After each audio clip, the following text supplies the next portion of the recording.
मज़ाहमत खत्म और असीरी शुरू। बाबा रामपाल के खिलाफ पुलिस ने बगावत का मुकदमा भी कायम किया है।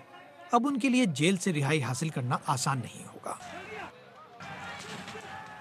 आश्रम के आसपास अब खामोशी है, लेकिन बाबा की गिरफ्तारी से पहले वहां जंग का सा माहौल था। उससे पहले आप पुलिस का दावा है कि बाबा रामपाल की निजी कमांडो फोर्स ने आश्रम के अंदर से उस पर फायरिंग की और हजारों अकीदतमंदों को वहां उनकी मर्जी के खिलाफ रोका गया। वहाँ पर दाई रखी है सेवादारी, वो लोग के मतलब जबरदस्ती नहीं बैठो, गेट नहीं खुलेगा, ताला बंद, अंदर नहीं जाने देंगे, बाहर नहीं जाने देंगे।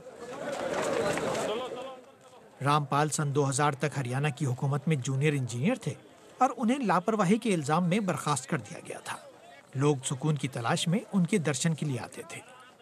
हमारा बेटा एक खत्म हो गया, 13 में पढ़ता था, तो सुना कि हाँ वो आश्रम पे जाए से भला हो जाए, तो वही ले हम भाई साहब आए। लेकिन शायद अब उनका भरम और आश्रम में बाबा का क़याम दोनों खत्म हो गए हैं। सुहेल हलीम, BBC, दिल्ली।